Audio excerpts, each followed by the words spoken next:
PM Modi के जन्मदिवस पर चार धाम में की गई पूजा अर्चना। सभी ने पीएम मोदी के जन्मदिन पर दी उन्हें बधाई और शुभकामनाएं। आपदा के कारण प्रदेश को भारी नुकसान हुआ है और नुकसान के बाद मुख्यमंत्री पुष्कर सिंह धामी जायजा लेते हुए नजर आए। सेवा पखवाड़ा के रूप में मनाया गया पीएम का जन्मदिन। पीएम के जन्मदिन के मौके पर मरीजों को बांटी गई सामग्री। नर्सिंग होम अस्पताल पर लगा ताला।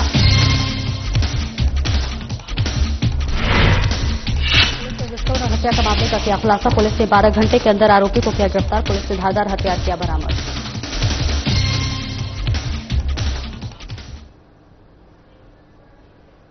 नमस्कार, स्वागत है आपका। मैं हूं आपके साथ सपना दीपक मद्देशिया। बुलेटिन का आगाज करेंगे। राजभवन देहरादून में आयोजित अंतर्राष्ट्रीय सहकारिता सहकार कार्यक्रम में सीएम पुष्कर सिंह धामी ने शिरकत की।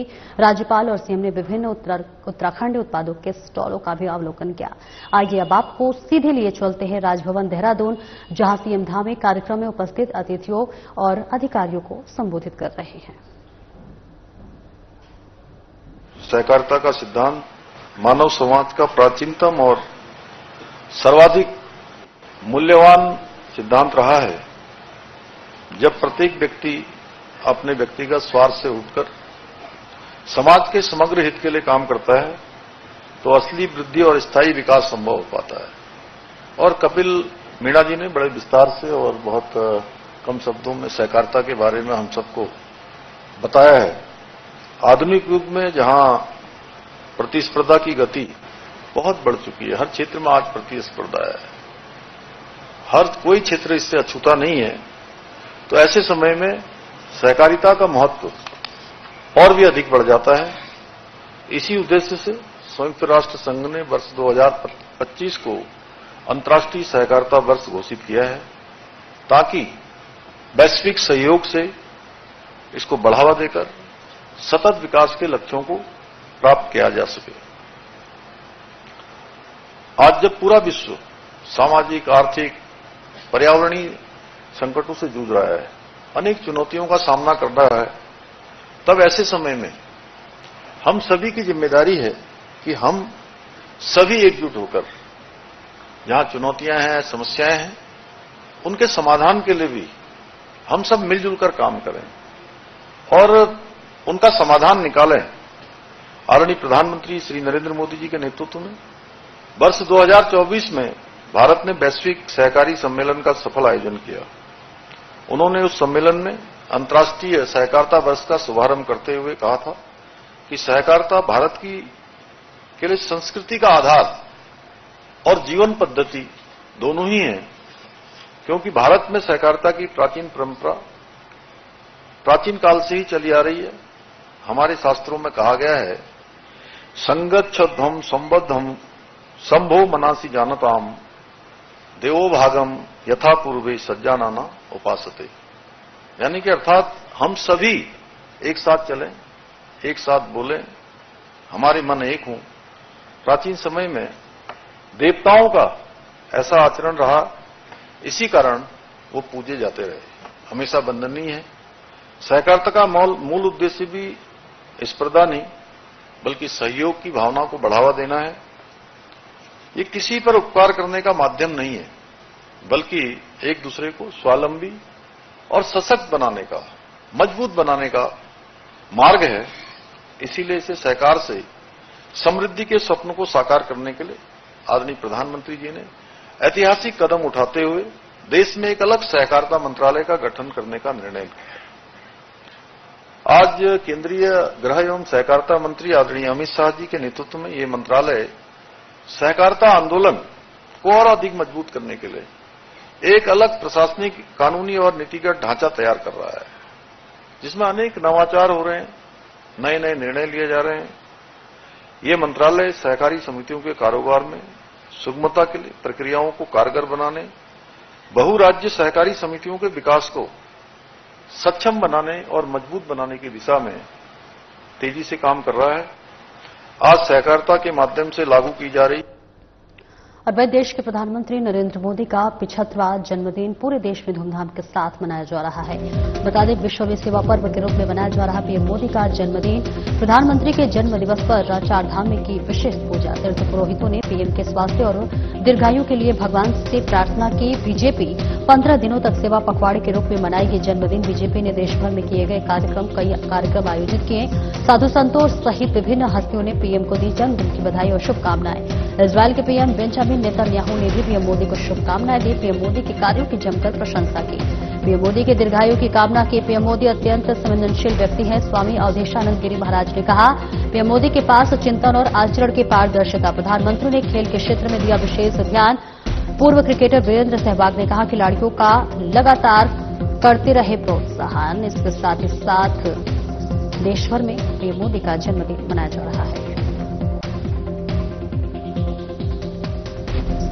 Prime Minister Modi, my good friend Narendra, I want to wish you a happy birthday. You've accomplished so much for India in your life, and we have together accomplished a great deal in the friendship between India and Israel.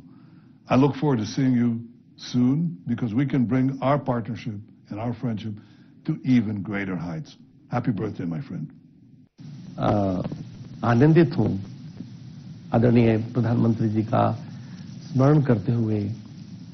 माननीय नरेंद्र मोदी जी एक ऐसा व्यक्तित्व जिनके अंतःकरण में एक उपासक, प्रशासक और सच्चा शासक विद्यमान है।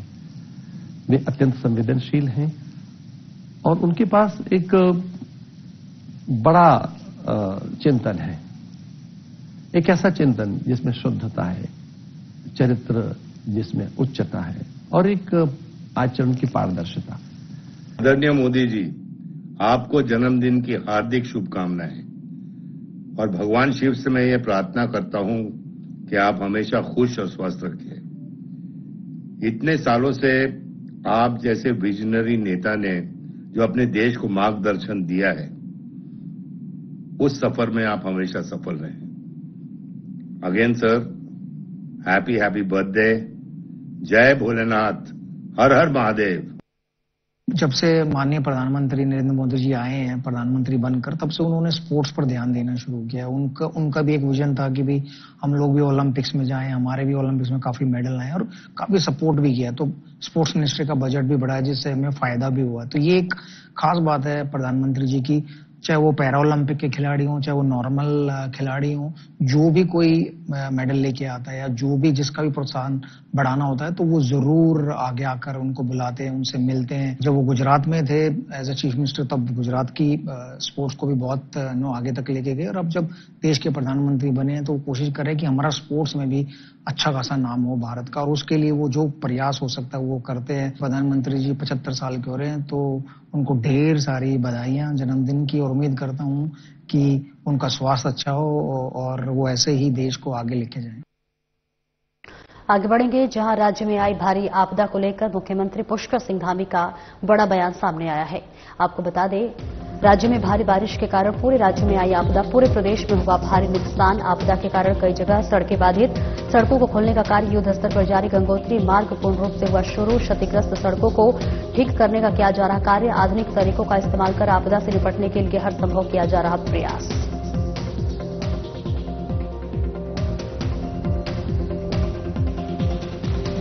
को पता है कि इस समय हम पूरे प्रदेश के अंदर बड़ी आपदा से जूझ रहे हैं और मैं स्वयं श्याना चट्टी भी गया हूं। खरसाली के आसपास भी जो मार्ग अभी अवरुद्ध है उसको खोलने का काम चल रहा है। गंगोत्री मार्ग हमारा पूरी तरह से अब चालू हो गया है और चारधाम यात्रा हमारी दूसरे चरण की तैयारी हमारी पूरी चल रही है। यमुनोत्री के भी कुछ काम होने हैं। हमारा प्रयास होगा कि जल्दी से जल्दी यमुनोत्री मार्ग भी हम ठीक करें और वहां भी यात्रा का संचालन करें। विधानसभा अध्यक्ष एवं कोटद्वार विधायक ऋतु खंडूड़ी भूषण ने आज भारत के प्रधानमंत्री नरेंद्र मोदी का जन्मदिन सेवा पखवाड़ा के रूप में मनाया। इस अवसर पर उन्होंने कोटद्वार नगर वन में वृक्षारोपण कार्यक्रम में भाग लेते हुए पर्यावरण का संरक्षण का संदेश दिया। विधानसभा अध्यक्ष ऋतु खंडूड़ी ने राजकीय महाविद्यालय कोटद्वार के समीप नगर वन में आलू बुखारा का पौधा रोपित किया और पार्क में स्वच्छता अभियान चलाया। उन्होंने कहा कि प्रधानमंत्री नरेंद्र मोदी ने सदैव राष्ट्रहित और समाज हित को सर्वोपरि रखा है और उनके जन्म दिवस को सेवा कार्यों के रूप में मनाना ही उनके प्रति सच्ची श्रद्धांजलि है। सेवा पखवाड़े के अंतर्गत कोटद्वार बेस चिकित्सालय में रक्तदान शिविर का भी आयोजन किया गया, जिसमें बड़ी संख्या में स्थानीय नागरिकों और कार्यकर्ताओं ने भाग लिया। ऋतु खंडोरी ने इसे मानवता और समाज सेवा की ओर प्रेरित करने वाला कदम बताया। इस अवसर पर विधानसभा अध्यक्ष ने कहा कि प्रधानमंत्री नरेंद्र मोदी के नेतृत्व में आज भारत चौमुखी विकास के पथ पर अग्रसर है और उनकी सोच तथा मार्गदर्शन में विश्वभर में भारत की प्रतिष्ठा बढ़ी। उन्होंने कोटद्वार की जनता की ओर से प्रधानमंत्री को जन्म दिवस की हार्दिक बधाई और शुभकामनाएं दी और सिद्ध बली बाबा से उनके उत्तम स्वास्थ्य और दीर्घायु की कामना की। जानते हैं कि हमने कोटद्वार में सेवा सप्ताह शुरू किया और सेवा सप्ताह की शुरुआत जो सेवा पर्व हमने जो शुरू किया है आज एक पेड़ लगाने से किया। कोटद्वार का जो एक पार्क है उसमें हमारे लोग आते जाते रहते हैं। यहाँ पर एक आलू बुखारा का पेड़ लगाया है। ये सोच, ये संस्कार हमें आदरणीय प्रधानमंत्री जी ने दी है। उन्होंने कहा है कि हमें अपनी माँ के नाम पर एक पेड़ अवश्य लगाना चाहिए। उसे लगाना ही नहीं है, उसे बचाने का भी प्रयास करना चाहिए। बहुत अच्छी सोच है और हम बहुत खुश हैं। मैं खासकर बहुत खुश हूं कि मैंने जो अपना सेवा सप्ताह का काम शुरू किया है वो पेड़ लगाने से किया है। पर्यावरण बचाना बहुत आवश्यक है। आप सब इस चीज को समझ रहे हैं और देख रहे हैं कि क्यों आज के समय में अपनी धरती को स्वस्थ रखना, अच्छा रखना हम सबका कर्तव्य ही नहीं है। हम सबको ये अपनी फ्यूचर जनरेशन के लिए करना ही होगा। इसलिए ये जो पेड़ लगाकर आज हमने सेवा सप्ताह का कार्य शुरू किया है उससे मैं बहुत खुश हूं और मैं आशा करती हूं कि कोटद्वार का हर निवासी इस सेवा सप्ताह में अपने अपने घरों में। और एक छोटे से ब्रेक के लिए रुकेंगे, जल्द लौटते हैं।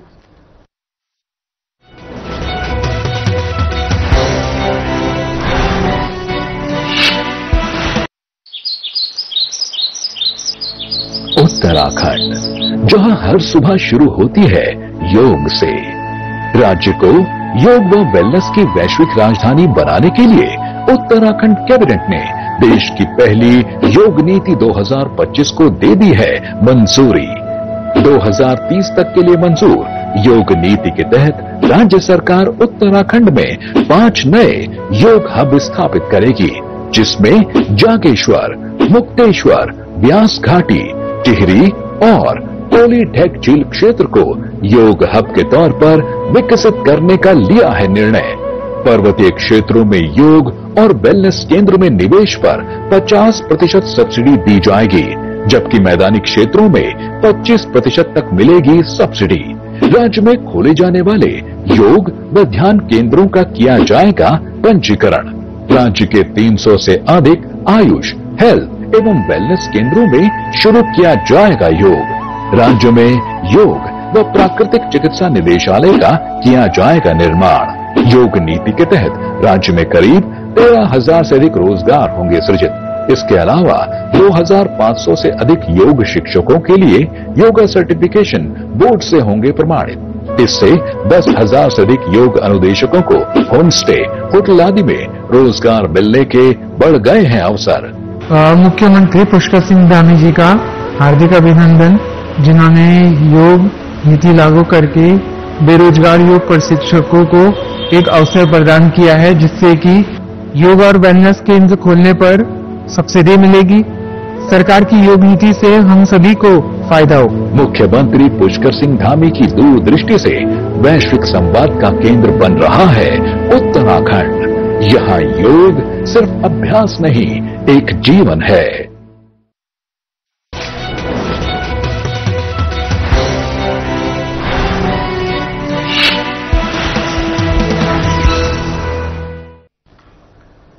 अब ब्रेक के बाद एक बार फिर से स्वागत है आपका। खबरों में आगे बढ़ेंगे। पिछले दिनों लगातार भारी बारिश से थल तहसील मुख्यालय से 10 किलोमीटर दूर चलमोड़ी गांव में बस्ती से 50 मीटर ऊपर की जमीन दरक गई, जिसमें भूस्खलन होने से बड़े बड़े बोल्डर और पेड़ के साथ मलबा घरों के आसपास पहुंच गया। गांव में आपदा की सूचना मिलने पर डीडीहाट विधायक विशन सिंह चौफाल सड़क बंद होने के बाद भी किसी तरह कोकरौली पहुंचे और वहां से पैदल चलकर आपदा पीड़ित परिवारों से मिलने चलमोड़ी गांव पहुंचे।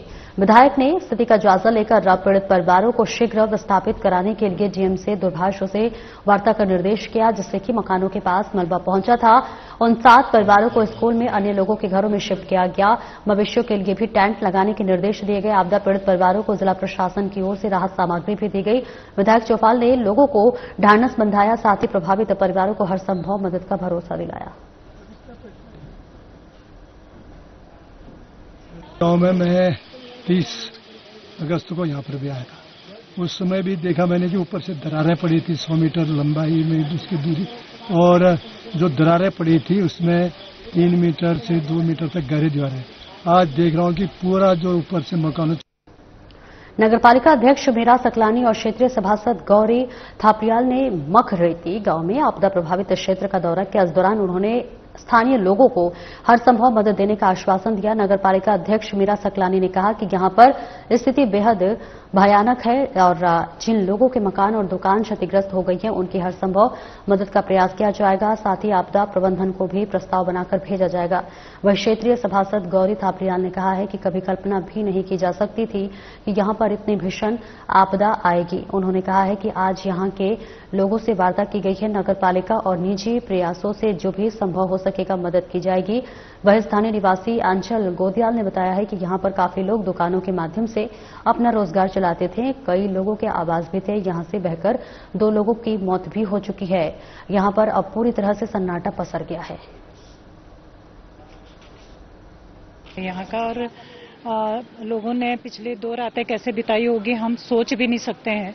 एक दूसरे की हिम्मत बन करके पूरा गांव एक दूसरे के साथ खड़ा रहा। मैं इसके लिए सच में इनका धन्यवाद करना चाहूंगी। और यहाँ पे जो हमने आज मौके पे आके देखा है, 3 परिवारों के घर पूरी तरीके से क्षतिग्रस्त हुए हैं और 4 दुकानें यहाँ पे पूर्ण रूप से क्षतिग्रस्त हुई है। बिजली पानी की यहाँ पे समस्या हुई है। मैंने विभागों को भी निर्देशित किया है कि वो जल्द से जल्द यहाँ पे बिजली और पानी की सुविधा। यहाँ आके बहुत ही पीड़ादायक और दुखद था। हमने कभी सपने में भी कल्पना नहीं की थी कि इतनी बड़ी त्रासदी यहाँ गांव में आएगी। नगरपालिका का ये प्रथम गांव है और यहाँ आके हम मृतक के परिवारों से मिले। चेयरमैन मैडम भी हमारे साथ है, पीड़ितों से मिले। हमने उन्हें पूरा आश्वासन दिया है कि उनको पुनर्वास का जो भी संभव होगा नगरपालिका द्वारा, शासन द्वारा जो भी मदद होगी की जाएगी। इवन निजी तौर पे हम जो भी मदद कर सकते हैं आर्थिक रूप से हमने अभी वो भी करी है। और वहीं बागेश्वर में नेता प्रतिपक्ष यशपाल आर्य ने ग्राम चौपाल लगाया। बता दें कि सभी लोगों की और आपदाग्रस्त क्षेत्रों का भ्रमण कर पीड़ितों का जाना हाल। बागेश्वर के कपकोट में नेता प्रतिपक्ष यशपाल आर्य की ग्राम चौपाल आपदाग्रस्त क्षेत्र का भ्रमण कर पीड़ितों का जाना हाल। प्रभावितों ने नेता प्रतिपक्ष के समक्ष रखा अपना दर्द। प्राकृतिक आपदा से हुआ भौतिक नुकसान यशपाल आर्य ने कहा। प्रभावितों के लिए आपदा, गंभीर मानसिक और भावनात्मक आघात, मुआवजे और पुनर्वास पर सरकार की नीति अभी तक नहीं है स्पष्ट। भविष्य को लेकर असंतोष और आशंका से घिरे स्थानीय लोग प्रभावितों ने आपदा में मिले मुआवजे को बताया नाकाफी। आपदा से पूरे क्षेत्र में जनजीवन अस्त व्यस्त। सरकार से आश्वासन नहीं, मदद की है दरकार। यशपाल आर्य ने कहा शासन प्रशासन त्वरित गति से दे प्रभावितों को राहत और पुनर्वास और सभी प्रकार के नुकसान की हो भरपाई। प्रभावितों को मिलना चाहिए समुचित मुआवजा।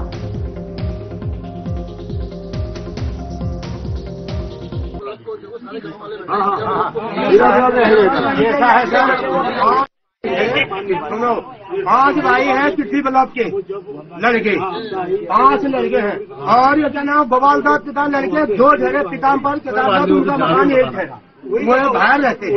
और हीरा ब्लॉक चिट्ठी ब्लॉक सब यही बताएंगे। मैडम आएंगे कमेटी आएंगे।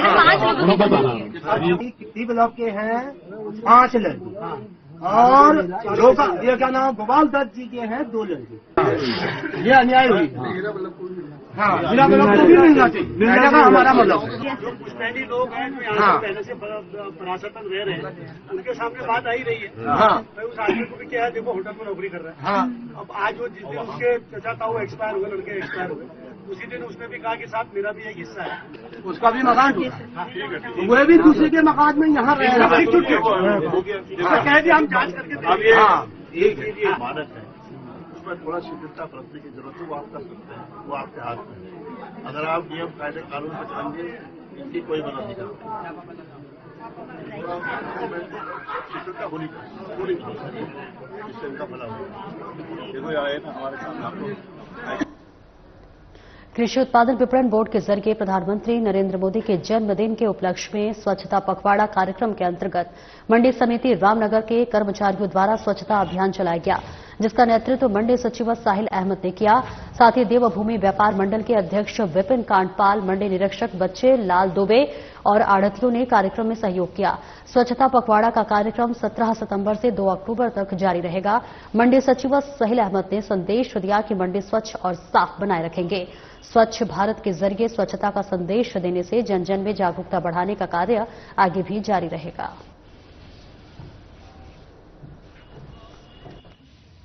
विपणन बोर्ड द्वारा दिशा में निर्देशित किया गया था कि माननीय प्रधानमंत्री श्री नरेंद्र मोदी जी के जन्म उपलक्ष्य पर जो है आप एक पखवाड़ा सफाई अभियान चलाएंगे, जिसका शुभारंभ हमने 17 सितंबर 2025 में मंडी के अंतर्गत किया है और ये सफाई अभियान हमारा 2 अक्टूबर 2025 तक जारी रहेगा।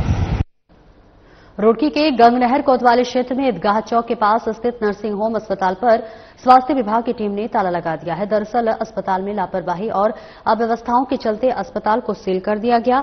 वहीं भर्ती मरीजों को तत्काल सिविल अस्पताल शिफ्ट किया गया। आपको बता दें कि 4 दिन पहले हकीमपुर तुर्रा ग्राम के एक मरीज ने अस्पताल में अधिक धनराशि वसूलने के आरोप लगाए थे और जिस दौरान अस्पताल के स्टाफ के द्वारा एक स्थानीय पत्रकार और एक महिला पत्रकार के साथ अभद्रता की गई थी, जिसके बाद स्वास्थ्य विभाग को अस्पताल की शिकायत मिली, जिस पर कार्रवाई करते हुए स्वास्थ्य विभाग की टीम अस्पताल पहुंची, जहां पर ऐसे मरीज भर्ती थे जिनका उपचार करने के लिए अस्पताल में डॉक्टर मौजूद नहीं थे। मरीजों को स्वास्थ्य विभाग की टीम ने सिविल अस्पताल में शिफ्ट कर दिया है। टीम को अस्पताल में कई तरह की खामियां मिली, जिसके बाद स्वास्थ्य विभाग की टीम के द्वारा कार्रवाई करते हुए अस्पताल को सील कर दिया गया। वहीं एसीएमओ रमेश कुमार ने बताया है कि अस्पताल के संचालक के खिलाफ कार्रवाई करने की तैयारी की जा रही है। शिकायत आई थी यहाँ पे कि इस अस्पताल में कुछ अनियमितता चल रही है, तो हम यहाँ पे जो हमारा रूटीन होता है उसके दौरे पे आए थे। जब हम यहाँ पे आए थे हमें लगभग 20 मिनट तक कोई मिला नहीं और उसके बाद जब हम यहाँ पे आए तो देखा कि यहाँ पे जो क्रिटिकल पेशेंट एडमिट थे और उसके अलावा जो यहाँ पे ट्रीटिंग डॉक्टर्स थे वो स्पेशलाइज नहीं थे। तो अब जो पोस्ट ऑप के पेशेंट रखे हुए थे उनका जो मैंने बयान कराया तो उनका ऑपरेशन किसी मेल डॉक्टर द्वारा ही किया गया है और मुझे जो ट्रीटिंग जो डॉक्टर्स थे या यहाँ के डॉक्टर जो बता रहे थे उनकी बातों में जब हमने सवाल उनसे पूछे तो कुछ भिन्नताएं पाई गई, इसलिए हमने के डॉक्यूमेंट्स चेक करने चाहे तो अभी डॉक्टर साहब जो क्लिनिक के ओनर हैं वो पूरे डॉक्यूमेंट्स अभी हमें शो नहीं कर पाए हैं, तो अभी इसी पे कार्रवाई। मसूरी देहरादून मार्ग क्षतिग्रस्त होने के बाद पर्यटक और स्थानीय लोग पैदल देहरादून की ओर आ रहे हैं, लेकिन वैली ब्रिज के पास रास्ता बंद होने के कारण लोगों को नदी के रास्ते मुख्य मार्ग तक आना पड़ रहा है। तेज बहाव और बड़े बड़े पत्थर होने के कारण आने जाने में काफी परेशानी हो रही है, जिसे देखते हुए स्थानीय लोगों की टीम रस्सिया और हाथ का सहारा देकर लोगों की मदद कर रहे हैं, जिससे जहां यात्रियों के चेहरे पर साफ खुशी देखी जा रही है, वहीं युवाओं के जोश और जज्बे को भी खूब सराहा जा रहा है। पर्यटक मनोज कुमार ने बताया कि वह 3-4 दिनों से मसूरी में फंसे हुए थे, लेकिन अब उन्हें ड्यूटी कर जाना पड़ रहा है। उन्होंने कहा कि स्थानीय लोगों द्वारा सराहनीय कार्य किया जा रहा है, लोगों को नदी पार कराकर मुख्य मार्ग तक भेजा जा रहा है। वह स्थानीय निवासी सुंदर पुंडीर ने बताया कि उनकी टीम में लगभग 70 लोग शामिल हैं, जो अलग अलग क्षेत्र में जाकर लोगों की सहायता कर रहे हैं। आपदा के इस समय सभी लोगों को मदद के लिए आगे आना चाहिए।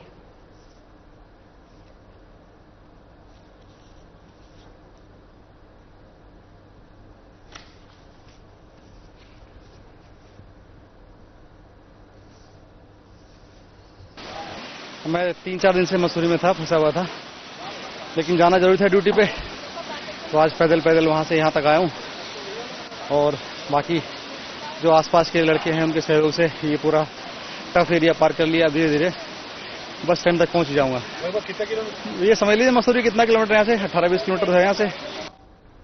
नैनीताल में एसएसपी प्रहलाद नारायण मीणा ने पुलिसकर्मियों के साथ मिलकर निर्माण और सृजन के देवता भगवान विश्वकर्मा की जयंती मनाई। इस अवसर पर शस्त्रों और औजारों की भव्य पूजा अर्चना कर सबको शुभकामनाएं दी और आशीर्वाद मांगा। पूजन के दौरान भगवान विश्वकर्मा के चित्र पर माल्यार्पण कर पुष्प अर्पित किए गए। पुलिसकर्मियों को प्रसाद और मिष्ठान भी वितरित किया गया। इस बीच एसएसपी प्रहलाद नारायण मीणा ने कहा कि भगवान विश्वकर्मा का पूजन न केवल कार्य कौशल और समर्पण को बढ़ावा देता है, बल्कि पुलिस बल की सेवा भावना और सुरक्षा व्यवस्था को सशक्त बनाने में भी प्रेरणा प्रदान करता है। इसके साथ ही जनपद के समस्त थाना चौकियों सहित अन्य शाखाओं में भी भगवान विश्वकर्मा के चित्र पर पुष्प अर्पित कर शास्त्रागारों और वर्कशॉप में औजारों का उपकरणों की पूजा अर्चना की गई।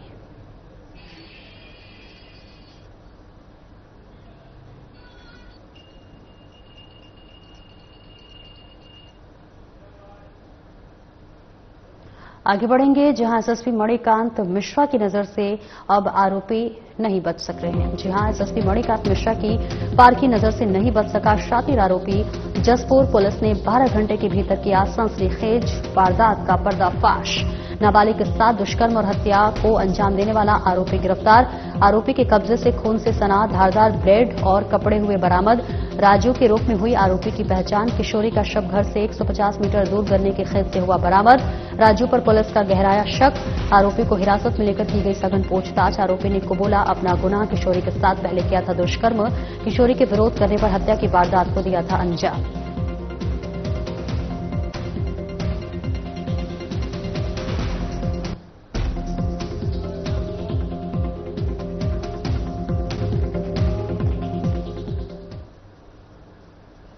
फिलहाल इस बुलेटिन में इतना ही। नमस्कार।